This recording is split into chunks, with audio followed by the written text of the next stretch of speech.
మరి పరలోక రాజ్యములోనికి మన యొక్క ప్రయాసంతా పరలోక రాజ్యంలోకి ప్రవేశించాలి అని కదండి. పరలోక రాజ్యంలోకి మనం పోవాలి అన్నదే కదా మన ప్రయాస.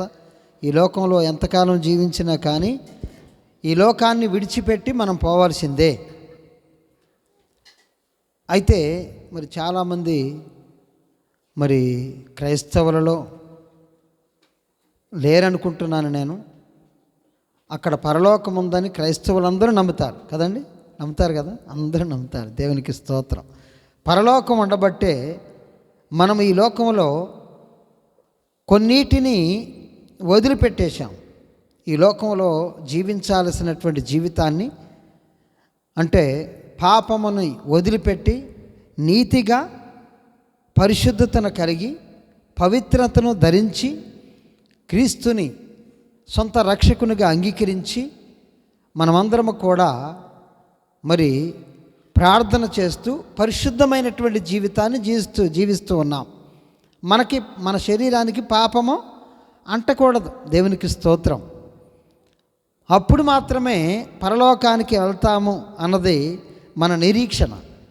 ఏదైనా చిన్న చిన్న పొరపాట్లు చేస్తే దాన్ని ప్రభు సన్నిధిలో ఒప్పుకొని మరలా ఇది రిపిటీషన్ కాకుండా ప్రభువా నన్ను కాపాడు ప్రభువా అనేసి మనమందరము కూడా ప్రార్థన చేస్తున్నాం. దేవునికి స్తోత్రం. అయితే ప్రియులారా, మరి మనం పరలోక రాజ్యంలోకి పోవాలని ప్రయాసపడుతున్నాం, మంచిదే. మరి బైబిల్లో ఉన్నటువంటి భక్తులు పరలోక రాజ్యంలోకి ఎవరైనా ప్రవేశించారా? మనకు బైబిల్లో ఏమైనా రాయబడి ఉన్నదా అమ్మా? ఎవరు వెళ్ళారు చెప్పండి. వాక్యంలో రాయబడి ఉండాలి. ఎవరు వెళ్ళారు? అబ్రహాం వెళ్ళాడు. ఎక్కడ?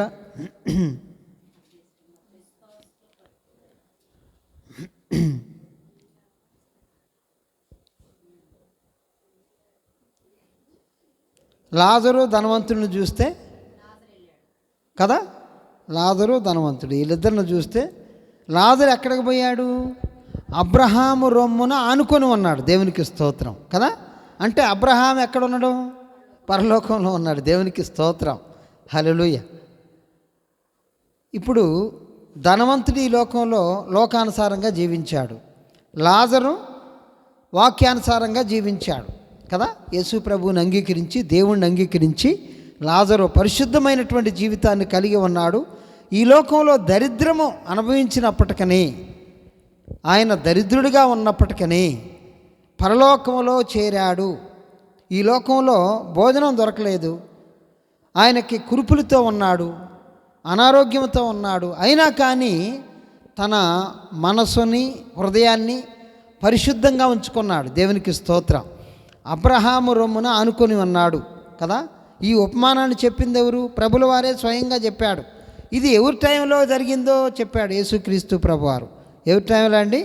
మోషే టైంలో జరిగింది. దేవునికి స్తోత్రం. మోషే టైంలోనే ఎందుకు జరిగింది అని మనం చెప్తామంటే ప్రియులారా, ప్రవక్తలు, మోషే ప్రవక్తలు అక్కడ ఉన్నారు అంటాడు. ఎవరు? అబ్రహాం అంటాడు. దేవునికి స్తోత్రం. ఇది ధనవంతుడితో అంటాడు, తండ్రివైన అబ్రహామా, నేను మరి యాతన పడుతున్నాను. ఎక్కడ? అగ్నిగుండంలో యాతన పడుచున్నాను. కాబట్టి ఒక నీటి బొట్టు నా యొక్క నోట్లో ఏమని చెప్పి ఆ లాజర్ను పంపించయ్యా అంటే, ఎక్కడోళ్ళు అక్కడికి, అక్కడ వారు ఇక్కడికి రాకుండానట్లు, పోజాలకుండానట్లు అగాధము ఉంచబడి ఉన్నది అంటాడు. దేవునికి స్తోత్రం. దాన్ని తీనవసరం లేదు. మనందరికీ ఈ స్టోరీ, ఈ ఉపమానం అంతా మనందరికీ తెలుసు. దేవునికి స్తోత్రం. అయితే యాతన పడుతున్నాడట. ఇప్పుడు ఆ యొక్క ధనవంతుడు అగ్నిగుండంలో ఉండి ఎవరిని చూశాడండి? అబ్రహామును చూశాడు. దేవునికి స్తోత్రం. చనిపోయిన తర్వాత చూడగలమా మనం? ఇప్పుడు మనకు కళ్ళు ఉన్నాయి, శరీరం ఉంది కదండి. ఇప్పుడు మనం కళ్ళు ఉన్నాయి కాబట్టి, శరీరం ఉంది కాబట్టి చూస్తున్నాం. ఇప్పుడు ధనవంతుడు కూడా అగ్నిగుండంలో ఉండి అబ్రహామును చూశాడట. అంటే ఈ చనిపోయిన తర్వాత ఈ ఆత్మకు కూడా ఏముంటాయండి? కళ్ళు ఉంటాయి కదా, మనసు ఉంటుంది, అన్నీ ఉంటాయి అన్నమాట. దేవునికి స్తోత్రం. హల్లెలూయా. కాబట్టి మరి అక్కడ నరకంలో అగ్ని యాతన పడుతూ ఉన్నాడు. మరి లాజరు అయితే నెమ్మది పొందుతున్నాడు. దేనికి అంటే దేవుణ్ణి నమ్మాడు కాబట్టి. దేవునికి స్తోత్రం. ఇంకా మనకి అబ్రహాం ఉన్నాడు, ఇస్సాకు, యాకోబులు ఉన్నారా? చూడండి, మత్తయి రాసినటువంటి సువార్త 8వ అధ్యాయం. మత్తయి సువార్త 8వ అధ్యాయము చూడండి అమ్మా. 11వ వచనాన్ని మనం చదివితే అక్కడ మనకి స్పష్టంగా రాయబడ్డది, అనేకులు తూర్పు నుండి పడమట నుండి వచ్చి అబ్రహాముతో కూడాను, ఇస్సాకుతో కూడాను, యాకోబుతో కూడాను పరలోక రాజ్యమందు కూర్చుందురు గాని రాజ్య సంబంధులు వెలపట్టి చీకటిలోనికి త్రోయబడదురు. అక్కడ ఏడ్పును పళ్ళు కొరుకుటేను ఉండునని మీతో చెప్పుచున్నాను. దేవునికి స్తోత్రం. ఇక్కడట అనేకులు తూర్పు నుండి పడమట నుండి, మరి ఎక్కడి నుంచి వస్తారండి? తూర్పు నుండి పడమట నుండి వచ్చి అబ్రహాముతో కూడాను, ఇస్సాకుతో కూడాను, యాకోబుతో కూడాను పరలోక రాజ్యమందు కూర్చుంటారు. దేవునికి స్తోత్రం. అంటే వీళ్ళు ఆల్రెడీ కూర్చొని ఉన్నారు. ఎవరండి? అబ్రహాము ఉన్నాడు. లాజరు ధనవంతుడిని బట్టి, ఆ యొక్క ఉపమానాన్ని బట్టి మనకు అర్థమైంది. ఇస్సాకు, యాకోబులు కూడా ఉన్నాడట. దేవునికి స్తోత్రం. ఇస్సాకు, యాకోబులు కూడా ఉన్నారు. మనం ఇంతకుముందు వారాల్లో అంతకుముందు ఒకసారి నేను చెప్పాను, వీళ్ళు ముగ్గురు, ఈ ముగ్గురు మరి అబ్రహాము, ఇస్సాకు, యాకోబులకి ఒక ప్రత్యేకమైనటువంటి రీతిలో దేవుడు వారిని ఆశీర్వదించాడు. వారి ముగ్గురికి ఒకటే ఆశీర్వాదం ఇచ్చాడు. ఒకటే పిలుపుతోటి వాళ్ళు ఈ లోకంలో జీవించారు. కానాను దేశమంతా తిరిగారు వాళ్ళు. దేవునికి స్తోత్రం. ఒకటే వాగ్దానం ఏంటి? మరి మిమ్మల్ని ఆశీర్వదిస్తాను, మీ యొక్క వంశమును ఏం చేస్తానండి? విస్తరింపజేస్తాను, ఇసుక రేణువుల కంటే ఎక్కువగా చేస్తాను అని అబ్రహాముతో అదే వాగ్దానం, ఇస్సాకుతో అదే వాగ్దానం, యాకోబుతో అదే వాగ్దానం. అంటే ఈ భూమి మీద దేవునికి మరి ముగ్గురు సాక్షులు మనకు కనబడుతున్నారు. దేవునికి స్తోత్రం. ఈ ముగ్గురికి ఇక్కడ సాక్షులే కాకుండా వారి ముగ్గురిని కూడా పరలోక రాజ్యములో దేవుడు భద్రం చేసి ఉన్నాడు. దేవునికి స్తోత్రం. అంటే వారు మరి దేవునికి లోబడ్డారు కాబట్టి, దేవునికి సమర్పించుకున్నారు కాబట్టి, దేవుని యందు విశ్వాసం ఉంచారు కాబట్టి, దేవుని వాక్యానుసారంగా జీవించారు కాబట్టి. అయితే ప్రియులారా, వీళ్ళు ముగ్గురు ఉన్నప్పుడు వాక్యం ఉందండి మనకి? అప్పుడు వాక్యం ఉందా వాళ్ళకి? లేదు. అప్పుడు బైబిల్ లేదండి. అబ్రహాముకి బైబిల్ ఉందా? లేదు. మనకిప్పుడు ఉంది. ఇస్సాక్కి బైబిల్ లేదు, యాకోబుకి బైబిల్ లేదు. వాళ్ళు దేవుని మాట, అంటే దేవుడు వచ్చి మాట్లాడుతూ ఉంటే పిల్లారా, అబ్రహామట సాష్టాంగ నమస్కారం చేసేవాడట బయటకు వచ్చి. దేవునికి స్తోత్రం. చూడండి, ఆదికాండం 17వ అధ్యాయంలో ఈ మాట ఒక్కటే చదువుకొని మనం ముందుకు వెళ్దాం. 17వ అధ్యాయంలో ఈ మాట రాయబడి ఉన్నది.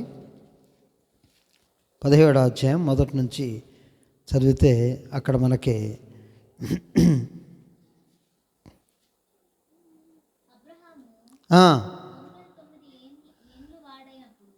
అబ్రహాము 99 ఏండ్ల వాడైనప్పుడు యెహోవా అతనికి ప్రత్యక్షమై, నేను సర్వశక్తి గల దేవుడను, నా సన్నిధిలో నడుచుచు నిందారహితుడివై ఉండుము,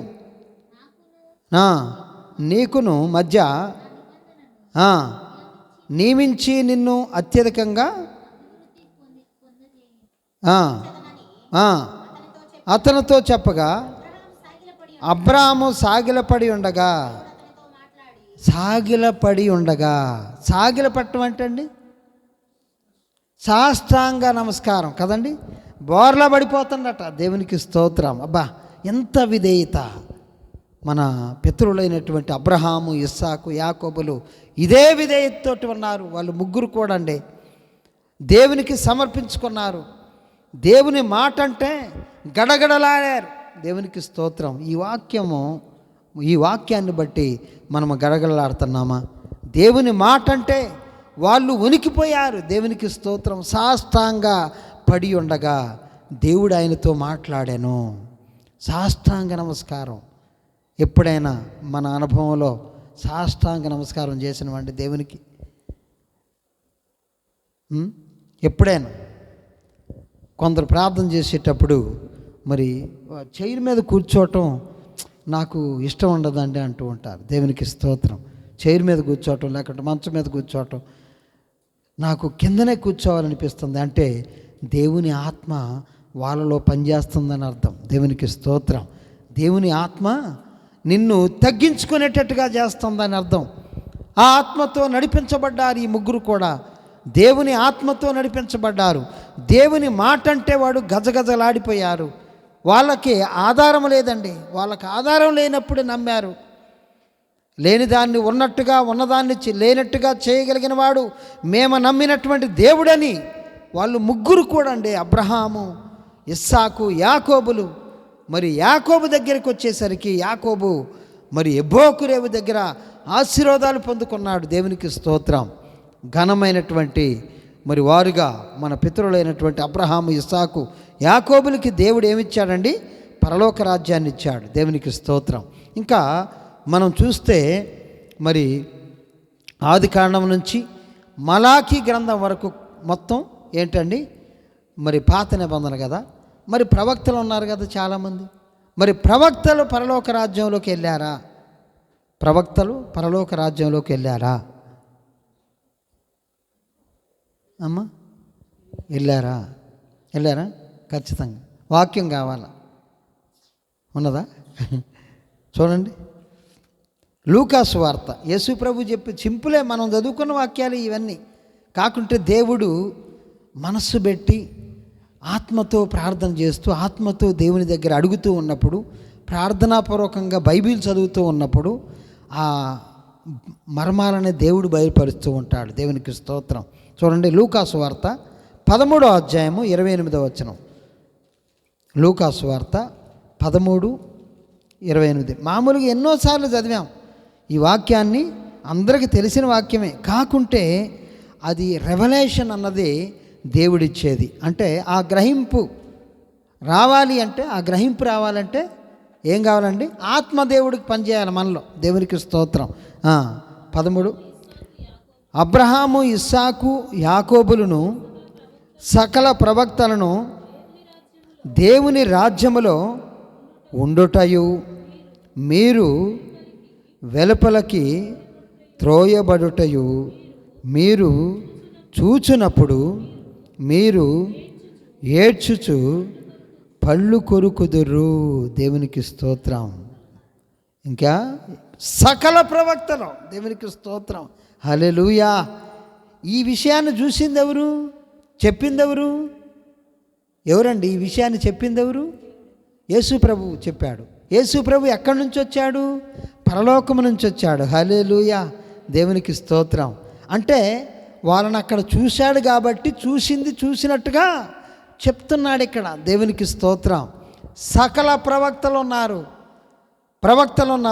అయితే ఒక ముగ్గురు లేరండి. ప్రవక్తలలో ముగ్గురు లేరు. వాళ్ళు ఎవరో తెలుసా అండి? పరలోక రాజ్యంలోనా? ఏలియా ఉంటాడుగా కంపల్సరీ. ఒక ముగ్గురు లేరు. చూడండి, ఒక ముగ్గురికి పరలోక రాజ్యం లేదు. వాళ్ళు ఎవరు చూడండి. యోధా పత్రిక, ప్రకటన గ్రంథానికి ముందు ఉంటుందండి. యోధా పత్రిక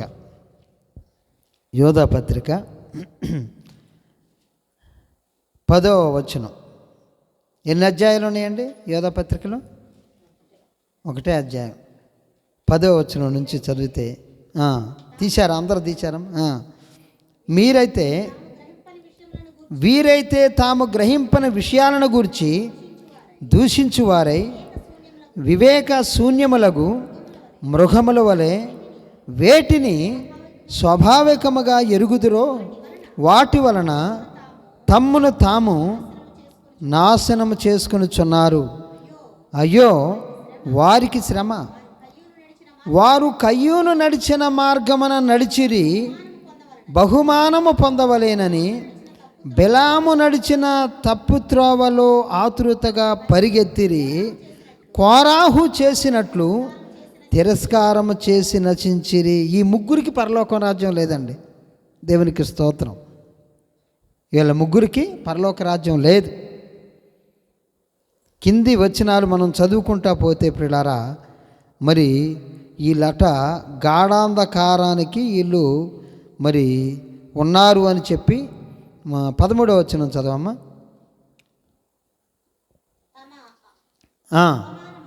తమ అవమానమును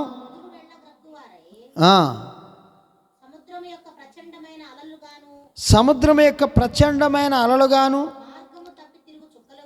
మార్గము తప్పి తిరుగు చుక్కలుగాను ఉన్నారు.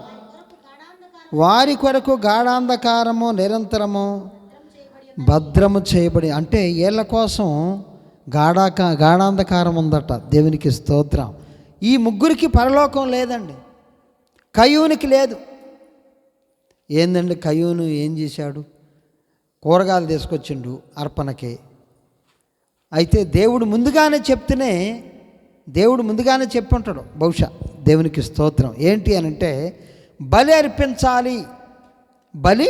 అర్పించాలి, అప్పుడే నా సన్నిధిలో నువ్వు అంగీకరించబడతావు అని హేబేలు కయ్యూను ఇద్దరు కూడా వాళ్ళిద్దరికీ బోధించబడ్డదండి. దేవునికి స్తోత్రం. లేకుంటే దేవుడు కయ్యూనికి పరలోకం లేదని చెప్పడం. దేవునికి స్తోత్రం. మరి చూడండి, వాక్య భాగంలో మనం చూసినట్లయితే మొదటి యోహాను పత్రిక ముందుగానే ఉంటుందండి. పత్రికలో యోధా పత్రిక ముందుగానే మొదటి యోహాను పత్రిక 3వ అధ్యాయము 12వ వచనం చదివితే కయ్యూను గురించి రాయబడదు అక్కడ. మనము కయ్యూను వంటి వారమై ఉండరాదు, వాడు దుష్టుని సంబంధి అయి తన సహోదరుణ్ణి చంపెను. వాడు అతన్ని ఎందుకు చంపెను? తన క్రియలు చెడ్డవియు తన సహోదరుని క్రియలో నీతి గలవినై ఉండెను గనకనే కదా. దేవునికి స్తోత్రం. తన సహోదరుని చంపాడండి కయ్యూను. తన సహోదరుణ్ణి చంపేశాడట. ఎందుకు? ఇతనికి ముందుగానే దేవుడు చెప్పు ఉండవచ్చు. దేవుడు ఎప్పుడు అవకాశం ఇస్తాడు, ఎవరికైనా అవకాశం ఇస్తాడు. ఇద్దరికి చెప్పు ఉండవచ్చు. ఏంటి అని అంటే, మీరిద్దరు కూడా నా దగ్గరికి రావాలి అంటే, నాకు సమర్పణ చేయాలి అంటే, నాకు బలి అర్పించాలి అంటే, మీరిద్దరు కూడా బలి తీసుకొని రావాలి, గొర్రె పిల్లలు తీసుకొని రావాలి, రక్తము చిందించి నా దగ్గరికి మీరు రావాలి. ఎందుకు అనంటే, రక్తము చిందించకుండా పాప క్షమాపణ లేదు. అవ్వ ఆదాములకు కూడా రక్తము చిందించి వాళ్ళకి చర్మపు చొక్కాలు కుట్టించాడు దేవుడు. దేవునికి స్తోత్రం. వాళ్ళ కోసం బలి అర్పించాడు. అప్పుడే ఆ తర్వాతనే దేవుడు మాట్లాడుతూ వచ్చాడు. మరి కయ్యూను హేబేలు ఇద్దరు పుట్టారు కదా, వారిద్దరికి కూడా బోధించబడి ఉండవచ్చు. దేవునికి స్తోత్రం. బోధించబడ్డది. ఎందుకు అనంటే, వాడు దుష్టుని సంబంధి అంటున్నాడు. అంటే తెలిసినా కానీ మూర్ఖంగా కూరగాయలని తీసుకొచ్చాడు, లేకుంటే ఆయన ధాన్యాన్ని తీసుకొచ్చాడు. బలి అర్పించాలి దేవుని దగ్గరకు వచ్చినప్పుడు అన్నది తెలిసి చేశాడు. అందుకోసమే తన క్రియలు, అంటే తన తమ్ముడిని బలిని దేవుడు అంగీకరించినప్పుడు ప్రియులారా, ఆ బలిని వారవలేకపోయాడు. అరే, వీడు దేవుడు చెప్పినట్టుగా చేశాడు, నేను మరి నా అర్పణ మరి అంగీకరించబడలేదు కాబట్టి వీడిని చంపేద్దామనుకున్నాడు. తమ్ముడిని చంపేశాడు.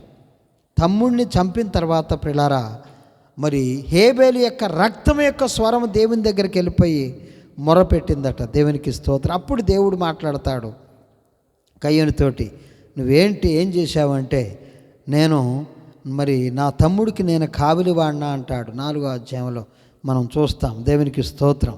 ఆదికాండములో. అయితే మరి ఇతను తెలిచేసేసాడు, దేవుని స్వరాన్ని విన్నాడు కయ్యూను. దేవునికి స్తోత్రం. తెలిసే చేశాడు, తెలిసే చంపాడు. ఈ నొక్కను చంపేస్తే అయిపోద్ది కదా, నేనే రాజ్యాన్ని ఏలొచ్చు అనుకున్నాడు. అయితే దుష్టుని సంబంధి అయి తన సహోదరుణ్ణి చంపెను అని రాయబడి ఉన్నది. ఇతనికి పరలోక రాజ్యం లేదు. దేవునికి స్తోత్రం. మరి తర్వాత మనం చూస్తే బిలాము, దేవునికి స్తోత్రం. బిలాము మనం చూస్తే ఈ బిలాము అనేటువంటి ప్రవక్త మరి ఇజ్రాయేలీలందరూ కూడా మరి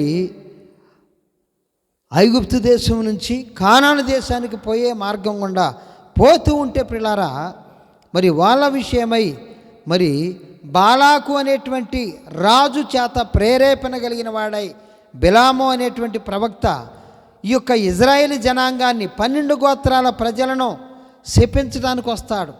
శపించడానికి వచ్చినప్పుడు ఈ యొక్క రాజు దగ్గర డబ్బులు ఉంటాయి కదా, ధనం ఉంటుంది కదా, వెండి ఉంటుంది కదా, బంగారం ఉంటుంది కదా.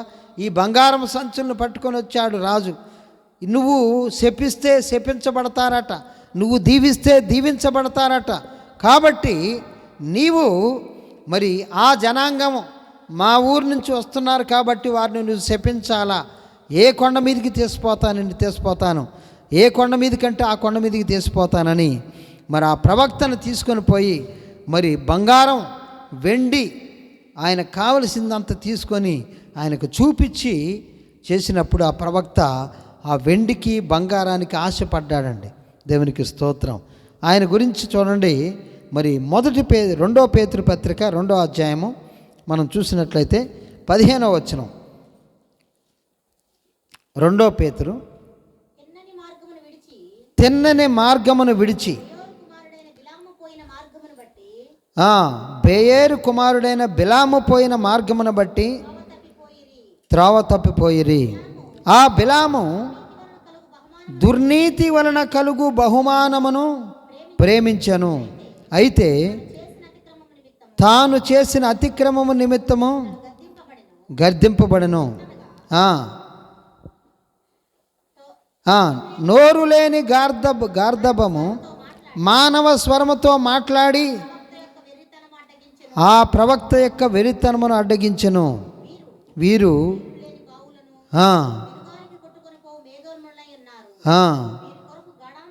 వీరి కొరకు ఏముంచబడదంటండి, గాఢాంధకారము భద్రము చేయబడి ఉన్నది అంటున్నాడు. ఈ బిలాము కోసం గాఢాంధకారం ఉన్నదట. ఈ గాఢాంధకారం ఎందుకు ఈ బిలాముకి పెట్టాడు అంటే ఇజ్రాయేలీల్ని శపించడానికి బయలుదేరాడు. ఆయనతోటి దేవుడు చెప్తాడు ఏమనంటే, బాబు నువ్వు శపించడానికి సంఖ్యాకాండములో 23 నుంచి 23 మీరు తర్వాత చదువుకోండి. 23వ అధ్యాయం నుంచి 22 నుంచి మనం చదువుకుంటే మరి 24, 25 అధ్యాయాల వరకు మరి ఈ బిలాము ప్రవక్త ఏ విధంగా శపించడానికి ప్రయత్నం చేశాడో మనకు అక్కడ కనబడుతూ ఉంటుంది ప్రియులారా. మరి ఇతను డబ్బుకి ఆశపడ్డాడు. డబ్బుకి ఆశపడి మరి వీళ్ళని శపించడానికి ప్రయత్నం చేసినప్పుడు మరి గాడిద మానవ స్వరంతో మాట్లాడిందట. గాడిదకి దేవుడు నోరిచ్చాడు, అయినా కానీ బుద్ధి రాల. బాబు వారు ఆశీర్వదించబడిన వారు, వాళ్ళు శపించబడటానికి వీల్లేదు, నువ్వు వాళ్ళని శాపం పెట్టడానికి పోతున్నావు. వారు ఆశీర్వదించబడినటువంటి జనాంగం. యాకోబు ఎబ్బోకురేవు దగ్గర ఆశీర్వాదం పొందుకున్నాడు.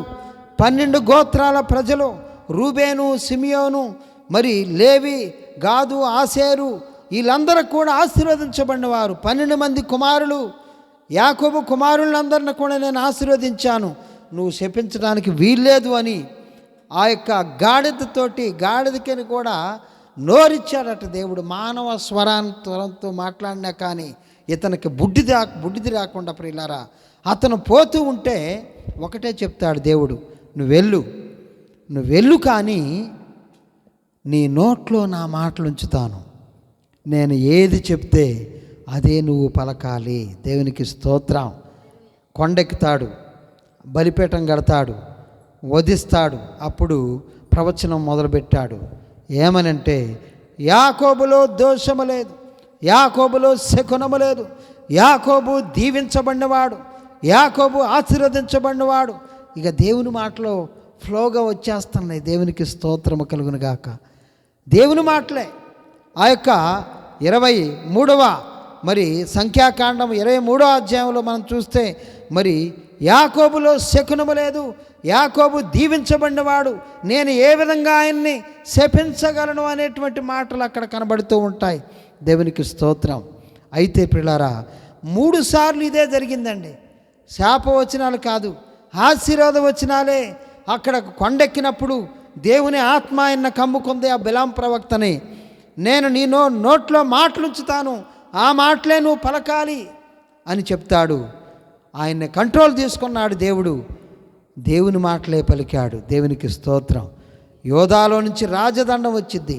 ఇజ్రాయేలు ఆశీర్వదించబడినవాడు, ఇజ్రాయేలు గొప్ప జనాంగం అవుతారు. వారిలో మరి శాపము లేదు, శకునము లేదు. ఆయా కాలములలో దేవుడు వారితో మాట్లాడుతూ వస్తాడు అని చెప్పి గొప్పగా ప్రవచించినట్లుగా మనం చూస్తాం.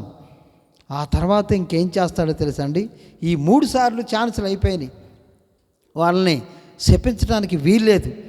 ఏం చేస్తాడో తెలుసండి, ఇంకొకటి ఘోరమైనటువంటి కార్యం చేస్తాడు ఈ బిలాము. చూడండి, ప్రకటన గ్రంథం 2వ అధ్యాయం 14వ వచనంలో ఒక పని చేస్తాడండి. ఏంటి, వీళ్ళని తప్పుదోవలో పట్టించాలా, ఏం చేయాలని మరి డబ్బు కోసం 2వ అధ్యాయం 14వ వచనం, అయినను నేను నీ మీద కొన్ని తప్పిదములు మోపవలసి ఉన్నది, అవేవనగా విగ్రహములకు బలి ఇచ్చిన వాటిని తినినట్లును, జారత్వం చేయునట్లును, ఇజ్రాయేలీలకు ఉరియొడ్డుమని బాలాకునకు నేర్పిన బిలాము బోధను అనుసరించువారు నీలో ఉన్నారు. ఈ బిలాం ఏం చేసిండో తెలుసండి, వీళ్ళు ఇజ్రాయేలీలు వాళ్ళ మీద దేవునికి ఉగ్రత రావాలంటే వీళ్ళు విగ్రహానికి అర్పించిన దాన్ని తినాలా. రాజా, నీకు మీ రాజ్యంలో ఆడవాళ్ళు ఉన్నారు కదా, వాళ్ళని ఆ ఇజ్రాయేలీలు మగవాళ్ళ దగ్గరకు పంపించు, వాళ్ళతోటి వ్యభిచారం చేసేటట్లుగా చెయ్యి. అదేవిధంగా విగ్రహారాధన పూజ చేసేటట్లుగా చెయ్యి. వాళ్ళందరూ కూడా వచ్చి ఈ స్త్రీల ద్వారా పూజలు చేసి విగ్రహారాధన చేసేటట్టుగా చెయ్యి. అప్పుడు దేవుని కోపము వారి మీదకి దిగిద్ది అని చెప్తాడు. ఎంత ఘోరమైనటువంటి దుర్మార్గుడు అండి. అందుకోసమే ఇతని కోసం ఏముందటండి, గాఢాంధకారము భద్రము చేయబడి ఉన్నది అంటున్నాడు. దేవునికి స్తోత్రం. కయ్యూనికి గాఢాంధకారమే, అగ్నిగుండం. బిలాముకి అగ్నిగుండం. అదేవిధంగా ఇంకొక ఆయన కోరాహు, ఈయన మోసే టైంలో ఉన్నటువంటి వ్యక్తి. ఏం చేస్తాడో తెలుసండి, ఈ కోరాహు అనేటువంటి వ్యక్తి తిరస్కారం చేస్తాడు. ఇప్పుడు మోషేని దేవుడు నడిపిస్తున్నాడు, అద్భుతాలు చేస్తున్నాడు, ఎర్ర సముద్రాన్ని చీల్చాడు, పరలోకము నుంచి మన్నా కురిపించాడు మోషే ద్వారా కదండి, పూరేళ్ళు కురిపించాడు, వాళ్ళకు కావలసిన బండ నుంచి నీళ్లు రప్పించాడు. మరి ఐగుప్తు దేశంలో 10 తెగుళ్ళు వారి మీదకి వచ్చాయి కదండి. ఇవన్నీ చూస్తూనే ఉన్నాడు ఈ కోరాహు అనేటువంటి వ్యక్తి. ఇతను ఏ వంశం అంటే, ఈ కోరాహు రూబేను వంశంలో పుట్టాడనమాట. దేవునికి స్తోత్రం, రూబేనీయుడు. అయితే ఈ కోరాహు ఏం చేస్తాడు అంటే, మరి మోషేని ఎదిరిస్తాడు. ఇప్పుడు మోషే లీడరు, పెద్ద లీడరు, తర్వాత ఆయన అన్నగారు యాజకుడు, మిరియాము ప్రవక్తని. వీళ్ళు ముగ్గురు అంటే మోషేని దేవుడు ఎన్నుకున్నాడు. అయితే ఈ అహరోనును కూడా మరి దేవుడు ఎన్నుకోలేదని వాళ్ళ అనుమానం. మోషేని ఎన్నుకున్నాడు, అహరోను వీళ్ళ అన్నే కదా, అన్న కాబట్టి దాంట్లోకి చేర్చుకున్నాడని. దేవుని ఎన్నికే అహరోను అని తెలపటం కోసం దేవుడు ఏమంటాడో తెలుసా అండి, ఈ కోరాహు ఒక బ్యాచ్ 250 మంది మరి ఎదురు తిరిగినప్పుడు ప్రియులారా, వీళ్ళందరూ కూడా యెహోవా మీ మధ్యలోనే ఉన్నాడు, మనమందరం కూడా ఈ విధంగా మరి మనం కూడా మరి బలి అర్పించవచ్చు, మనం కూడా ధూపం వేయచ్చు అని ఈ కోరాహుతో పాటు 250 మంది మరి బయలుదేరారండి. బయలుదేరి వాళ్ళు మోషే అహరోన్లు మీరు పక్కకు పోండి అని చెప్పి వీళ్ళు వెళ్ళారు. వెళ్ళినప్పుడు దేవుని మాట వచ్చేసిద్ది. ఏమనంటే, మోషే నువ్వు నా సేవకుడివి, నేను నిన్ను ఎన్నుకున్నాను. అహరోను విషయమై వాళ్ళకి ఎవరు మరి నువ్వే ఎన్నుకున్నావని వాళ్ళు అనుకుంటున్నారు. కాబట్టి ఒకటి చెయ్యి, 12 గోత్రాల వారి నుంచి 12 కర్రలు తీసుకురా. 12 కర్రలు వాళ్ళనే ఇవ్వను.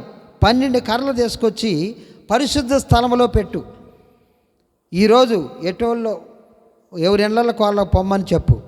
అయితే రేపు ఏ కర్రకి వాళ్ళ గుర్తులు పెట్టుకోమను.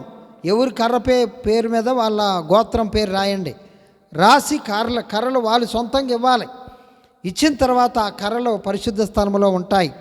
కాబట్టి వాటిని ఆ కర్రల్లో 12 కర్రల్లో ఏ కర్రకైతే అది చిగురించి బాదము కాయలు పూత పోస్తుందో ఆ కర్రోళ్ళే నేను ఎన్నుకున్నటువంటి మరి యాజకులు అని నువ్వు నిర్ధారణ చేయొచ్చు. అందరి ముందు ఈ కార్యం జరిగించు. మరి నువ్వెందుకు తప్పిదస్తుడవుతావని మోషేతోటి దేవుడు చెప్పినప్పుడు ఆ విధంగా అన్ని కర్రలు తీసుకుంటాడు. ప్రార్థన చేసి వాటిని దేవుని యొక్క మరి ఆ పరిశుద్ధ స్థలంలో మందిరంలో పెడతాడండి. మందిరంలో పెట్టిన తర్వాత తెల్లారే అందరి ముందు బయటికి తీసుకొస్తాడు. తీసుకొచ్చేసరికి అహరోను చేతి కర్ర మరి చిగురించిపోయింది, బాదం కాయలు పూసింది. దేవునికి స్తోత్రము కలుగును గాక. హల్లెలూయా. అప్పుడు మరి ఈ యొక్క 250 మంది మేమే ధూపం వేస్తాము, అహరోను కాదు మేమే ధూపం వేస్తామని ఎవరైతే వచ్చారో వాళ్ళందరికి కూడా దేవుడే శిక్ష విధించాడు. దేవునికి స్తోత్రం. అప్పటికప్పుడు భూమి నెరవిడిచింది. ఆ యొక్క కోరాహు ఆయన సమూహం అంతా కూడా ఆయనతో పాటు ఉన్న వాళ్ళందరూ కూడా మరణమైపోతారు. దేవునికి స్తోత్రం. ఈ ముగ్గురికి కూడా ఏం లేదండి, పరలోకం లేదండి. దేవునికి స్తోత్రం. సకల ప్రవక్తలకే పరలోకం ఉన్నది. మరి దేవుని నమ్మినటువంటి ప్రతి బిడ్డకి పరలోకం ఉన్నది. ఈరోజు ప్రియులారా ఈ ముగ్గురికి మాత్రమే పరలోకం లేదని దేవుడు చెప్తున్నాడు. అయితే ప్రియులారా మనకి పరలోకం అన్నది. అయితే ఒక ఇద్దరిని చూపించాడు మనకి ఈ యొక్క యోధ. ఎవరిని అంటే మరి హానోకు శరీరంతోటే పరలోకానికి వెళ్ళాడా, శరీరము లేకుండా పోయాడు? శరీరంతోటే పోయాడు. అయితే ప్రియులారా ఒక్క వచనం చదివి నేను ముగిస్తాను. చూడండి, 1 కొరింథీయులకు రాసినటువంటి పత్రిక, 1 కొరింథీయులకు రాసినటువంటి పత్రిక మరి 15వ అధ్యాయము, 1 కొరింథీ 15 54వ వచనం.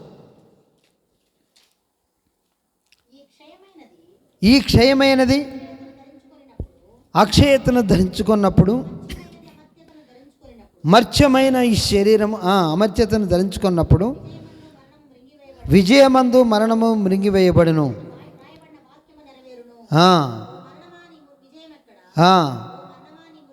దేవునికి స్తోత్రం. 50వ వచనం కూడా చదవమ్మ. సహోదరులారా, నేను చెప్పినదేమనగా రక్తమాంసములు దేవుని రాజ్యమును స్వతంత్రించుకొని నేరవు. ఇదిగో ఒక మర్మము తెలుపుచున్నాను, నిద్రించము కాని నిమిషములో ఒక రెప్పపాటున కడబోర మ్రోగగానే మనమందరము మార్పు పొందుదుము. బోర మోగును, అప్పుడు మృతులు దేవునికి మనమందరం కూడా ఒక రెప్పపాటు కాలంలోనే మార్పు పొందుతామట. దేవునికి స్తోత్రం. ఈ మట్టి శరీరానికి మహిమ వచ్చింది. దేవునికి స్తోత్రం. ఈ మట్టి శరీరానికి ఏమొచ్చిందండి?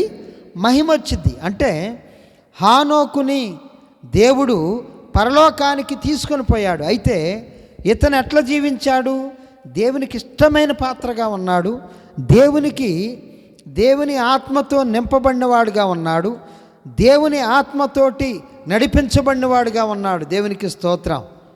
హానోకు గురించి అంతగా రాయబడలేదు, కానీ మరి మన ఏలియా గురించి, ఏలియానట మరి దేవుడు ఆయన్ని ప్రయాణం చేయాలంటే దేవుని ఆత్మ ఆయన్ని ఎత్తుకుని పోయేదట. దేవునికి స్తోత్రం. దేవుని ఆత్మ ఆయన ఎత్తుకొని పోయేదట. దేవునికి స్తోత్రం. మరి కాబట్టి వీళ్ళని హానోకునైతే ఏలియానైతే దేవుని ఆత్మ మరి వాళ్ళని ఎత్తుకొని పోయింది, వాళ్ళని నడిపించింది. అయితే ఇక్కడ మనకు రాయబడినటువంటి వాక్యాన్ని బట్టి విజయమందు మరణము మృంగివేయబడును అంటే ఈ మరణము అంటే ఈ శరీరము మృంగివేయబడిద్దట. దేవునికి స్తోత్రం. ఈ మరణము ఈ శరీరంలో ఏముందండి? పాపము మరణము ఈ శరీరంలో ఉన్నాయి కదా. పాపము మరణము ఈ రెండింటిని మింగివేసిద్దట, జీవము చేత ముంగివేయబడిద్ది. దేవునికి స్తోత్రం. క్షణములో ఈ శరీరము ఏమైపోద్దో మనకైతే తెలియదు, కానీ ప్రియులారా మరి మనం మార్పు చెందుతామట. మహిమ శరీరాలతోటి మన ఆత్మ వెళ్ళిపోద్దట. దేవునికి స్తోత్రం. ఈ మట్టిని మహిమకు మారుస్తాడో ఇంకేం చేస్తాడో మనకైతే తెలియదు, కానీ మరి ఈ మట్టి శరీరము మాయమైపోద్ది. దేవునికి స్తోత్రం. మహిమను ధరించిన వాళ్ళంగా మనం ఉంటాం. కాబట్టి ప్రియులారా మనము శరీరాశను, నేత్రాశను, జీవపు డంబాన్ని విసర్జించమని వాక్య భాగం నీతో నాతో మనందరితో హెచ్చరిక చేస్తుంది. మన నోటి మాట కరెక్ట్గా ఉండాలి, మన ఆలోచనలు కరెక్ట్గా ఉండాలి, మన యొక్క పరిశుద్ధతను మనం కాపాడుకోవాలి. శరీరాశ అంటే శరీరము ఆశపడిద్ది, అది తినాలి ఇది తిన కదండి. యేసు ప్రభువుకి వచ్చింది రాళ్ళను రొట్లుగా చేసుకొని తినమని శోధన వచ్చేసింది కదా. శోధన వచ్చినప్పుడు మనుషుడు రొట్టె వలన మాత్రము కాదు కానీ దేవుని నోట నుంచి వచ్చి ప్రతి మాట వలన జీవిస్తాడు అని చెప్తాడు. దేవునికి స్తోత్రం. లోకరాజ్యాలన్నీ చూపిస్తాడు. 4వ అధ్యాయం మత్తయి సువార్తలో మనకి ఎవడు? సాతానుడు యేసు ప్రభు వారికి లోకరాజ్యాలని చూపిస్తాడు. లోకరాజ్యాలను చూపించిన తర్వాత ఒక క్షణంలో చూపిస్తే క్షణంలో చూడగలిగే శక్తి ఈయనకు కూడా ఉంది. చూసిన తర్వాత నువ్వు నాకు సాగిలపడు, ఇవన్నీ కూడా నాకు ఇయ్యబడ్డాయి, నేను నీకు ఇస్తానంటాడు. దేవునికి మాత్రమే మొక్కాలి అంటాడు యేసుక్రీస్తు ప్రభువారు. వాక్యముతోటి జయించేస్తాడు. ఇంకా మరి శరీరాశ, నేత్రాశ, జీవపు డంబం. ఇప్పుడు నీవు దేవుని కుమారుడు అయితే ఈ రాళ్లను రెట్లుగా మార్చుకో అంటాడు కదా. అంటే నువ్వు దేవుని కుమారుడివేనా? ఒక ఆలోచన మనల్ని కూడా సాతానుడు ఏం చేస్తాడంటే నువ్వు దేవుని బిడ్డవేనా, నువ్వు ప్రార్థన చేసే బిడ్డవేనా అని మనకు కూడా కొన్నిసార్లు వాడు ఆలోచన పుట్టిస్తాడండి. మనకు అనుమానం కలిగిస్తాడు. నువ్వు కరెక్ట్గానే ఉన్నావా, అది నిజమేనా కదా. అవ్వమ్మకి ఎక్కడ ఏం చేసిండు, ఇది నిజమా కదా. అంటే ఈ సాతానుడు ఎప్పుడు మనల్ని మభ్యపెట్టడానికి ప్రయత్నం చేస్తుంటాడు. యేసు ప్రభువుని కూడా మభ్యపెట్టడానికి చూసినప్పుడు నేను దేవుని కుమారుణ్ణి, నువ్వు కిందకు దూకు, నువ్వు దేవుని కుమారుడు అయితే మరి దేవుని దూతలు నిన్ను పైకి ఎత్తుకుంటారు అని సాతానుడు చెప్తాడు. నేను దేవుని కుమారుణ్ణే, దూకాల్సినటువంటి అవసరం, దేవుణ్ణి శోధించాల్సినటువంటి పని నాకు లేదా. దేవునికి స్తోత్రం. కాబట్టి ఈ మూడింటిని జయించినటువంటి యేసుక్రీస్తు ప్రభువారే మన గోలు. దేవునికి స్తోత్రం. మూడింటిని జయించి శరీరాశ, నేత్రాశ, జీవపు డంబం, ఈ మూడింటిని జయించి గెలిచి మన పాపముల కోసం మరణించి సమాధి చేయబడి తిరిగి లేచి సజీవుడిగా ఉన్నటువంటి యేసుని మన హృదయంలోకి ఆహ్వానించుదాం. ప్రభువా నా హృదయంలోకి రా, నా శరీరంలో నువ్వు నివాసముండు ప్రభు అనేసి ఆయన్ని మనం అంగీకరించుదాం. యేసును అంగీకరించిన వారు పరలోక రాజ్యంలో చేర్చబడతారు. యేసుక్రీస్తు ఒక మాట అన్నాడు, నేనే మార్గమును సత్యమును జీవమునై ఉన్నాను, నా ద్వారానే తప్ప ఎవడనో తండ్రి వద్దకు చేరడు అన్నాడు. కాబట్టి ప్రియులారా మనమందరము కూడా మరి పరలోక రాజ్యంలోకి మరి చేర్చబడేటువంటి బిడ్డలంగా మనం ఉందాం. అబ్రహాము, ఇస్సాకు, యాకోబులు సకల ప్రవక్తలు అందరూ కూడా ప్రవేశించారు. మనం కయ్యూను వంటి వారం కావద్దు, మరి బిలాము వలె మనం ప్రవర్తించొద్దు. అదేవిధంగా ఈ 3 పాపాలు కదండి. మరి ఇంకొక ఆయన పేరుందండి కోరాహు చేసినట్టు తిరస్కారం చేయొద్దు. దేవుని ఆత్మను ఎదిరించాడు కోరాహు, దేవుని ఆత్మకే టెస్ట్ పెట్టాడు కోరాహు.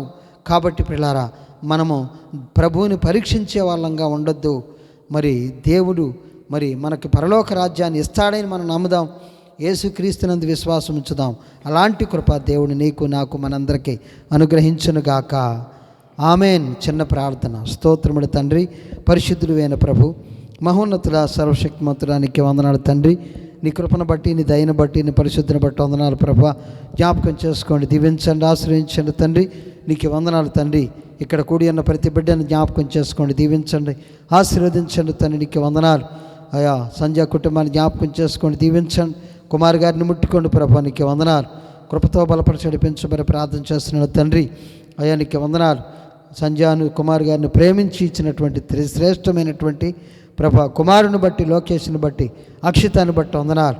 అయ్యా అక్షిత మంచిగా పాటలు పాడుచుండగా నీ కుమార్తె స్వరమును తాకి నడిపించండి ప్రభా. నీకే వందనాలు చెల్లిస్తూ ఉన్నాం. దీవించండి, ఆశీర్వదించండి. బిడ్డల చుట్టూ కంచివేయండి. మనుషుల దయలు, దేవుని దయలు బిడ్డలు ఎదిగినట్లు కృప దయచేసి నడిపించండి తండ్రి.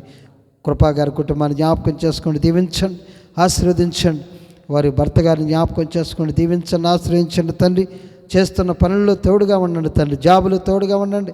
నీ కుమార్తె చేస్తున్నటువంటి పనులు తోడుగా ఉండండి. షాపుని అభివృద్ధిపరచండి ప్రభువా. నీకే వందనాలు చెల్లిస్తూ ఉన్నాం.